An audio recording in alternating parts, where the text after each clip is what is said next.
덕구평. 난 단지 토스터를 원했을 뿐. 루츠 슈마허 저, 김태정 역. 을류문화사 출판 2013년 7월 23일. 발췌. 조심스러운 질문. 정말 나만 이런 걸까? 나만 이렇게 조금만 현대적이고 기술적이고 복잡하다 싶은 게 나오면 당황해버리는 것일까? 왜 기계들이나 설비기구들은 원래 있었던 그대로 단순하게 남아있지를 못할까? 최소한 30년 전 것들만이라도 좀 그대로 있으면 안 되나? 무엇이든 최신화하려는 현대의 기계산업은 최신화의 선동자가 되어버린 것만 같다. 토스터기. 전에 토스터는 거의 원시적이라 할 만큼 작동 방법이 간단했다. 작은 철제 상자 안에 빵을 한 장 혹은 두 장 정도 넣을 수 있는 공간이 있는 게 다여서 토스터를 넣고 그냥 버튼의 위치도 눈에 쉽게 띄는 구조였다. 누르기만 하면 작동됐다. 그게 끝이었고 그 이상의 것들은 필요 없었다. 나는 예전 토스터들이 요즘 나오는 최신형 토스터들에 꿀리지 않는다고 생각한다. 요즘 나오는 것들은 거의 모두가 디스플레이 화면이 달려있다. 어떤 건 터치스크린까지 달려있다. 굽는 시간을 조절할 수 있는 것은 물론이요, 가열하는 정도를 설정할 수 있고 빵의 성분과 빵을 만들 때 사용된 곡물의 종류까지 입력할 수 있다. 그 모든 기능이 각자 나름대로 의도 자체는 좋았지만 그 때문에 오히려 사용자들이 기계를 사용하는 데 불편을 겪는 것 같다. 제조사들도 그 불편을 아니까 여러 장의 사용 설명서를 따로 날려보내는 것이 아니겠는가. 사용할 수 있기까지 고도의 이해 과정이 필요한 진공청소기나 다리미 같은 복잡한 기기들은 사용 설명서 몇 장 가지고는 어림도 없는지 아예 책 한 권이 되어버린 설명서가 딸려온다. 다양한 충전기 고찰. 나는 아예 정해진 공간에 들어서면 자동으로 와이드 랜을 통해 충전이 되는 휴대전화가 만들어졌으면 좋겠지만 그런 충전 기능은 앞으로도 절대 발명되지 않을 것이다. 자연의 법칙을 거스르는 것이라 물리적으로 불가능한 일이기 때문이다. 게다가 관련 제조산업 덕분에 일자리를 갖게 된 노동자들, 특히 동유럽 지역에 거친 노동자들이 이를 방관하지 않을 것이다. 한번 생각해보시라. 더 이상 여행 갈 때 충전기들을 가지고 갈 필요가 없게 된다면 얼마나 좋겠는가. 노트북 가방 안에 딱 노트북만 들고 갈 수 있다면 어깨에 가해지는 부담이 얼마나 줄어들 수 있겠는가. 충전기 제조사들 입장에서는 더 이상 수백억 단위 수익을 낼 수 없어 심히 곤란한 일이 되겠지만 말이다. 석기시대 동굴. 석기시대인들은 동굴 안에 많은 공간을 가지고 있었다.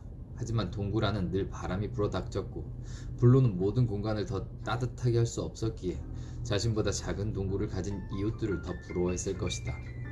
그 이웃에게는 탄산음료 제조기도 제빵기도 없었을 텐데 말이다. 그랬던 것이 요즘에는 정반대다. 땅값이 점점 올라 살만한 공간은 줄어드는데 사람들은 자리만 차지하는 쓰레기 기기들을 더 모아들인다. 어디다 처리해야 할지도 모르면서 말이다. 호기심. 냉장고 문이 닫히면 정말 냉장고 안의 램프가 꺼지는 걸까? 대부분의 기기에서는 문이 닫힐 때 불이 꺼지는 걸 눈으로 확인할 수 있다. 하지만 냉장고 안의 램프가 꺼진 다음 다시 켜지지 않으리라고 누가 확신할 수 있겠는가? 냉장고를 만들어내는 사람들의 속임수일지도 모르지 않나. 에너지 효율 고찰. 집안의 거의 모든 기기가 에너지 효율 등급이 높고 각각의 기기들은 분명 이전의 것들보다 적은 에너지를 쓰고 있다. 하지만 이들 각각의 적은 에너지 소비가 모이다 보면 큰 에너지 소비가 되고 만다.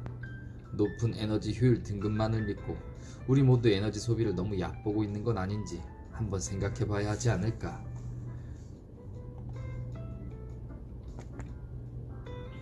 이는 간단한 계산만으로도 쉽게 알 수 있다. 독일의 각 가정에서는 약 83개에 달하는 가전기기들이 사용되고 있다고 한다. 식기세척기 수리 해프닝. 식기세척기가 고장났다. 녹색 램프가 연속해서 연달아 4번 깜빡이고 있었다. 나는 근처에 있는 수리점에 문의했지만 전화를 받은 수리점의 반응은 시큰둥했다. 다음으로 이웃들과 동료들에게 전화를 걸어 조언을 구했지만 소득이 없었다. 결국 나는 빌리레가를 뒤적거리며 식기세척기 사용 설명서를 찾았다. 그런데 아무리 찾아도 식기세척기 사용 설명서만은 옮기는 와중에 어디로 빠뜨리는 건지 보이지가 않았다. 마지막으로 제조사에 직접 전화를 걸었다. 대기 신호만 계속되는 번호로 수차례 시도한 끝에 마침내 나는 고객 서비스 센터 직원과 연결이 되었다. 상담원은 식기세척기 문제가 뭔지 상당히 구체적으로 알고 싶어 했다. 어떤 타입의 기계인지, 대체 무엇인지, 28자리인 제품 번호가 어떻게 되는지 등을 말이다. 나는 그 여직원과 계속 통화하면서 한 손에 손전등을 들고 식기세척기 안을 두루 살펴본 뒤에야 제품 번호를 찾을 수 있었다. 나아가 여직원은 내 이름, 주소, 휴대전화번호, 집전화번호, 팩스가 있으면 팩스번호, 이메일 주소, 그리고 주민등록번호까지 알고 싶어 했다. 여직원은 끝으로 녹색 램프가 몇 번이나 깜빡이는지 물어보았다. 나는 정확히 4번이라고 말했다. 그러자 그녀는 내게 다시 전화하겠다는 약속을 남기고 수화기를 내렸다. 2주 뒤 아침 6시 27분에 휴대전화로 걸려왔다. 방문일을 4주 후로 예약 잡아드릴 수 있을 것 같은데 괜찮으시겠어요? 네? 4주 후요? 나는 절망에 빠져 신음했다. 더 빨리는 안 돼요? 좋아요. 그럼 다음 주 목요일에 찾아뵙는 걸로 하죠. 대신 긴급 수리비는 따로 지불하셔야 합니다. 그녀가 하는 말을 아무 생각 없이 듣고 있던 나는 긴급 수리비가 무려 80유로나 한다는 사실에 놀라고 말았다. 그럼 다음 주 목요일 오전 7시에 방문하겠습니다 하고 여직원은 대화를 마무리했다. 그러고는 내가 그런데 녹색 램프에 불이 연달아 4번 들어오는데 라는 말을 채 끝내기도 전에 수화기를 내려놓았다. 다음 주 목요일에 업무상 여행 일정이 하나 잡혀 있었지만 여행 일정을 연기하기로 했다. 당일 5시 52분에 방문한 소리에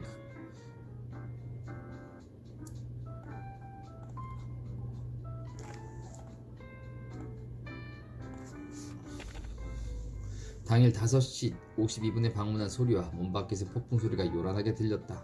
오직 아내만이 깊은 잠에 빠져 깨질 않았다. 방문한 남자는 나를 쳐다보며 로댕 캠퍼사에서 나왔습니다 하고 그의 입에는 아직 타고 있는 담배가 물려 있었다.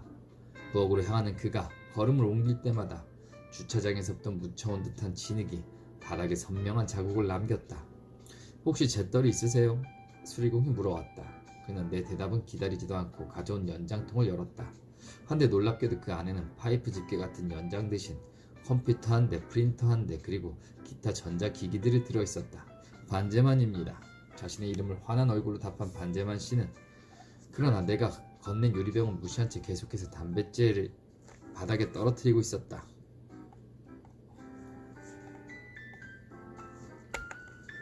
반제만 씨는 여러가지 선들을 그가 가져온 기계에 꽂기 시작했다.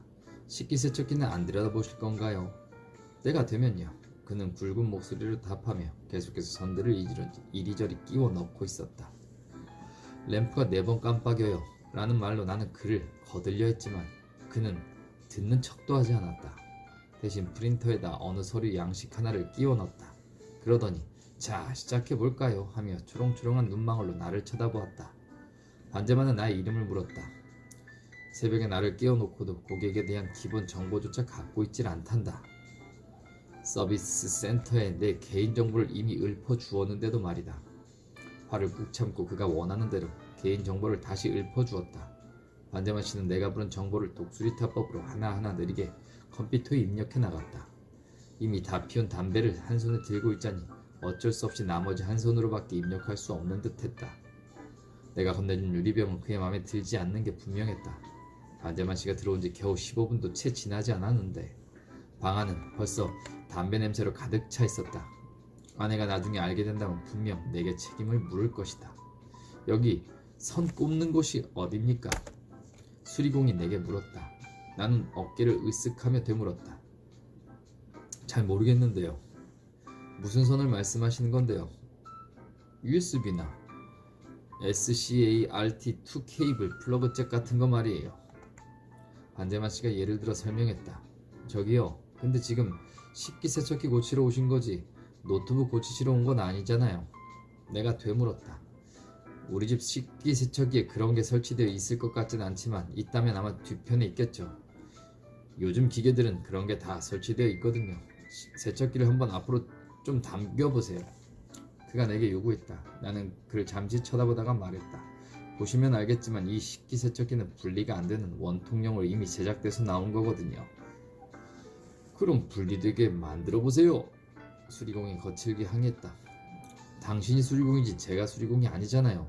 전 어떻게 하는지도 몰라요. 나는 화가 났다. 반제만 씨는 나를 압박하는 시선을 보내더니 그럼 연결선이 없이 한번 해보죠. 어차피 너무 오래된 기계라 그런 건 없을 것 같으니까. 그렇게 말한 뒤 그는 제품 번호를 컴퓨터에 입력할 준비를 하기 시작했다.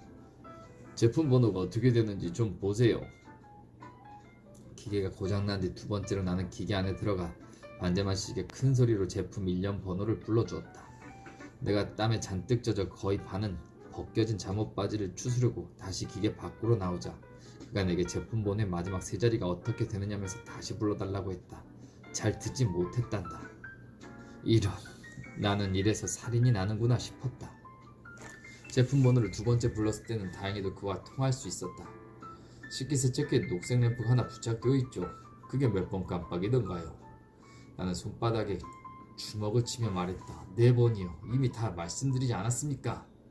하지만 수리공은 시큰둥하니 별 반응이 없다. 그저 4번이라고요? 하고 대묻고는 내가 맞다며 고개를 끄덕이자 그럼 물 공급이 끊겼다는 뜻이네요. 수돗물을 잠그셨나요? 하고 물었다. 아니요. 멍청하게 내가 왜 수돗물을 잠급니까?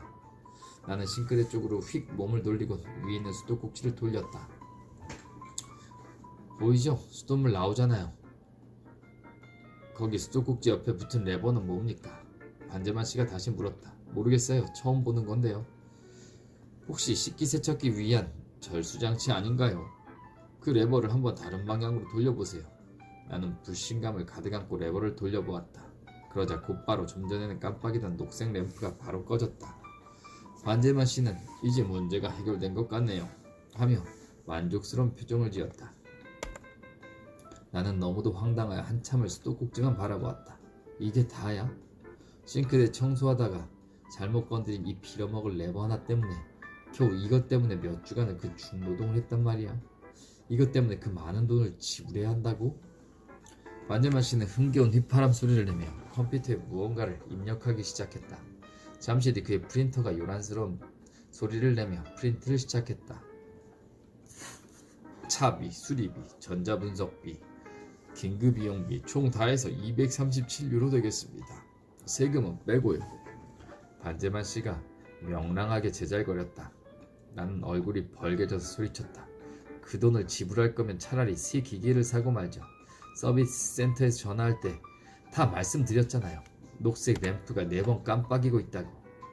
그러나 내가 흥분하든 말든 그는 무표정한 얼굴로 고객님 감사드립니다.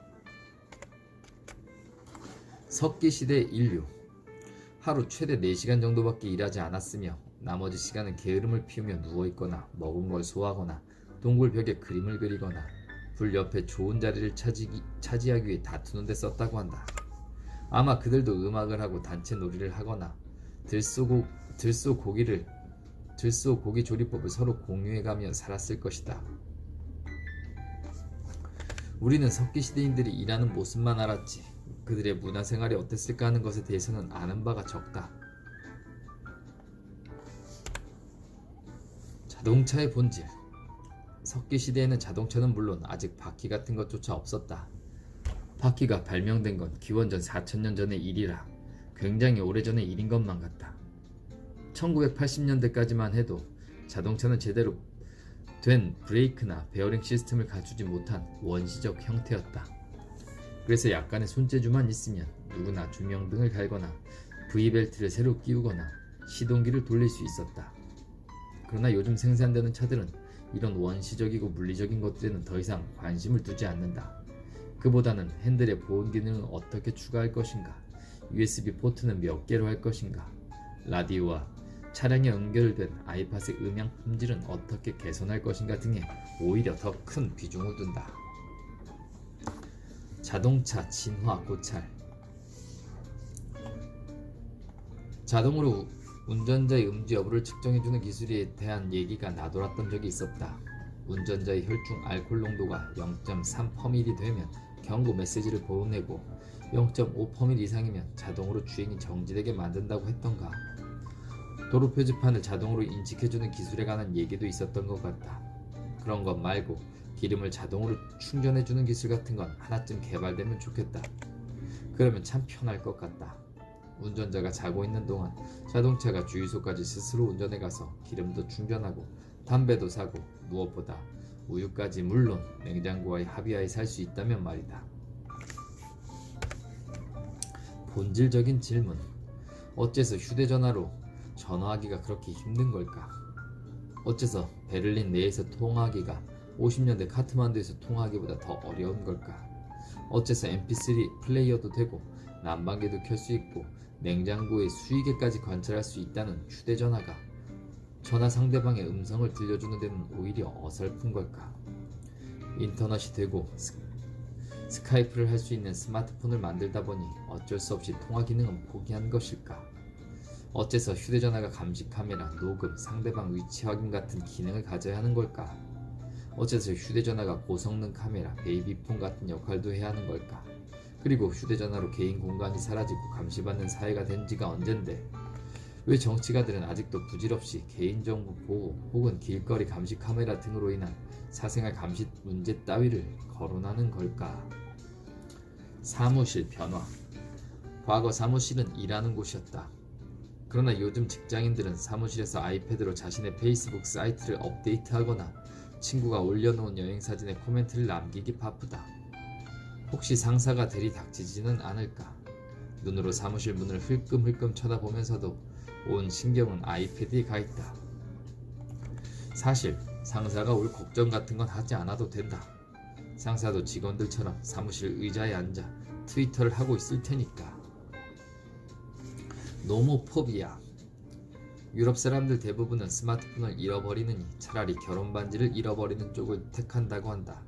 둘 다 잃어버리지 않으면 좋겠지만 굳이 하나를 잃어버려야 한다면 결혼 반지를 잃어버리겠다는 것이다. 이를 뒷받침하듯 등장한 새로운 병이 있다. 의사들이 흔히 노모포비아 혹은 노모빌폰 공포증이라고 부르는 병인데 휴대전화가 없으면 불안해지고 심지어 공포심까지 느끼는 증상을 말한다.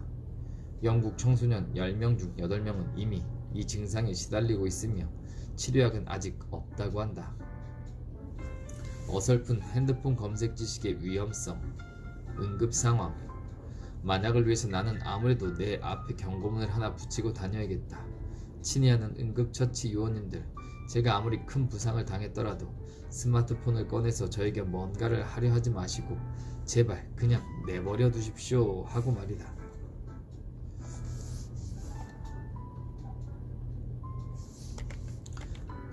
컴퓨터 이름이 복잡한 이유. 1990년대로 들어서면서 컴퓨터는 각 가정에 급속도로 일반화되어 갔다. 컴퓨터 이름마다 붙는 숫자들도 다양하게 늘어갔다. 286, 386, 486 등등으로 말이다. 왜 컴퓨터마다 그런 숫자를 붙이는 건지 아직도 이해를 못하겠다. 그리고 왜 하필 86인 거지? 85 같은 건 안 되나? 그 다음에 펜티엄 프로세서가 나온 것까지는 기억하겠는데 그 뒤로는 이름들이 하도 복잡해서 외우기를 포기했다. 그리고 이후 나온 이름들은 예전만큼 예쁜 것 같지도 않다. 요즘 컴퓨터 할인 매장에 가보면 안내판에 AMD 듀얼코어 E300 APU나 AMD 라돈 HD 6310 같은 이름들이 쓰여 있는 걸 볼 수 있는데 도대체 왜 그런 건지 모르겠다. 전문가들은 컴퓨터 이름을 꼭 그렇게 붙여놔야 속이 후련한 걸까? 정말이지 나처럼 무지한 사람들 눈에는 바보 같은 짓들로만 보인다. 상품 안내 책자에도 그 이름이 그대로 실려 있는데 도대체 아무도 못 알아듣는 표시를 왜 해두는 건지 모르겠다. 만일 내가 화요일 아침 평범한 사람들이 많이 다니는 바트 제게베르크의 시내 한복판에 서서 AMD 라돈 HD 6310이 뭔지 아는 분 손들어 보세요 하고 묻는다면 과연 몇 명이나 손을 들 거라고 생각하는가? 공식적인 통계가 있는 건 아니지만 적어도 시민의 97.5%는 모른다 대답하실 것이다. 컴퓨터 업그레이드의 불편함. 어느 날 2시간째 사용 중이었지만 아무 문제 없이 잘 돌아가는 노트북을 보면 나는 업데이트는 다음날 하는 게 낫겠다는 생각을 했다. 바보 같은 생각이었다. 그 다음날 종일 업데이트의 테러에 시달려야만 했기 때문이다. 언제 업데이트를 해야 할지는 늘 노트북이 자동으로 알려왔다. 업데이트가 준비되었습니다 라는 메시지가 뜨기에 그날도 그런 줄 알았다. 곧이어 노트북 화면에 작은 창이 하나 뜨면서 컴퓨터가 9분 56초 뒤에 꺼질 거라고 알려와서 나는 나중에 끄겠다는 버튼을 클릭했다. 그러나 노트북은 나 이런 결정이 마음에 안 들었는지 10분 단위로 노트북이 꺼질 거라는 메시지를 보내왔다. 그러다가 내가 전화하고 화장실 갔다 오는 사이를 노렸던 걸까? 화장실에서 돌아와 노트북 앞에 다시 앉았을 때는 이미 노트북이 업데이트 중이었다. 컴퓨터를 끄지 마십시오 라는 경고문을 화면 가득 내보내면서 말이다. 메시지를 자세히 살펴보니 녀석은 27기 업데이트를 설치하는 중이었다. 시간이 오래 걸리는 뜻이었다. 급하게 작성할 글도 있고 상사가 목 빠지게 기다리고 있어서 빨리 보내야 할 파일도 있고 페이스북에 중요하게 남길 코멘트도 있는데 어쩌지? 물론 노트북 외에 그 일을 대신해줄 기기들은 얼마든지 있기에 큰 걱정은 안 해도 된다. 아니 그냥 업데이트를 중지시킬까? 만약 업데이트 과정을 중단시키면 노트북 자체에 큰 손상이 갈지도 모르는데. 그렇게 고민하고 있자니 파란 화면 위로 경고 메시지가 떴다. 나는 그냥 안전모드로 노트북을 재부팅하기로 했다. 안전모드로 노트북을 켜면 그간 저장해두었던 모든 중요한 자료들이 사라져버리는 수도 있다. 물론 운이 좋으면 다시 재생성시킬 수도 있겠지만 말이다. 페이스북의 한계. 내 설문 결과가 과연 정당한 걸까? 나는 조금 의심이 들었다. 그래서 이번에는 우에 관한 내 고민을 페이스북에 올려보았다. 페이스북에 친구가 수백 명이건만 정작 필요할 때는 아무도 답장을 하지 않는다. 지금도 마찬가지다. 모두 각자의 일에만 열중하고 있는 듯하다. 잠언. 일전엔 나는 늦은 저녁 홀로 라디오를 들으며 운전을 하고 있었다. 라디오 진행자가 사람들에게 전화를 걸면 사람들이 자신의 경험담을 털어놓는 방송이었다. 전화 연결이 된 여성 청취자 한 명이 자신이 동참하고 있는 한 빈곤 아동을 위한 프로젝트를 막 소개하고 있었다. 그녀의 말에 감동받은 진행자가 자신은 페이스북 같은 건 할 줄도 모르는데 어떻게 하면 그녀를 도울 수 있냐고 그녀에게 물어봤다. 한데 그녀는 그럼 그냥 하던 대로 하세요. 컴퓨터는 꺼두고 당신이 정말 즐거워하는 다른 일을 찾으세요. 라고 하는 게 아닌가. 그 뒤 한참 동안 라디오에서는 침묵이 흘렀다. 어느 정도 긴 침묵이었느냐 하면 규정상 허용 가능한 무음 시간을 훌쩍 넘겼을 정도의 오랜 침묵이었다. 좀처럼 할 말을 잃지 않는 베테랑 라디오 진행자를 그녀는 단 한마디의 말로 침묵시켜버린 것이다. 시간의 질. 수명은 삶의 질이 아닌 양만을 잰 것이며 그에 따른 차이는 단지 피상적인 비교에 불과하다. 사과를 배와 비교할 수는 없지 않는가. 수명의 실질적인 차이를 알아보려면 현대인의 양적 수명 78세에서 사용 설명서를 읽느라 보낸 시간, 컴퓨터가 꺼지고 켜지기를 기다린 시간, 새로운 프로그램이 생길 때마다 익히느라 드는 시간 등 여러 가지 것들을 빼야 한다. 앞서 말했던 운전자들의 일상으로 되돌아가 보자. 결과적으로 그들은 하루에 1시간만이라도 자유시간이 남으면 다행인 생활을 하고 있다. 그러나 석기시대에는 자고 사냥하고 먹고 가끔가다 싸움질하는 게 다였다. 연구에 의하면 석기시대인들에게는 자유시간이 12시간이나 있었다고 한다. 비밀번호 고찰. 석기시대인들은 디지털의 장점을 몰랐다. 하지만 동굴에 들어가거나 방망이를 사용하기 위해 비밀번호를 입력할 필요는 없었다. 그러니 비밀번호를 외우지 않아도 됐다. 또 석기시대에는 비밀번호를 수정하거나 핀 혹은 퍽 번호를 요청하느라 시간을 낭비하는 일도 없었다. 그리고 비밀번호가 기억이 안 나 멍하니 스마트폰만 쳐다봐야 하는 일도 없었을 것이다. 많은 비밀번호. 우리가 생활하는데 필요한 비밀번호가 한두 개가 아니라는 것이다. 트위터, 이메일함, 휴대전화, 소프트웨어, 기타 등등 비밀번호가 필요한 게 좀 많은가? 너무 많아서 나는 비밀번호 리스트까지 따로 작성해놨을 정도다. 물론 그 리스트가 담긴 파일에도 비밀번호를 걸어놨다. 껍데기 관계야 시간들. 쓸데없는 소식을 업로드하며 와 여기 완전 죽이는데? 또는 와 드디어 함부르크다 아닌가? 프랑크푸르트인가? 암튼 여기가 어딘지는 잘 모르겠지만 암튼 완전 멋있음. 같은 바쁘게 소셜 네트워크 활동을 하느라 누구도 실제 생활에서 진지한 관계를 맺을 시간이 없을 테니까 말이다.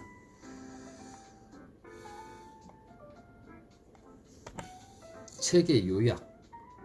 하나, 기술이 점점 복잡해지고 있다. 하나, 계속 새로운 무언가가 등장하고 있고 주변 환경들도 변하고 있다.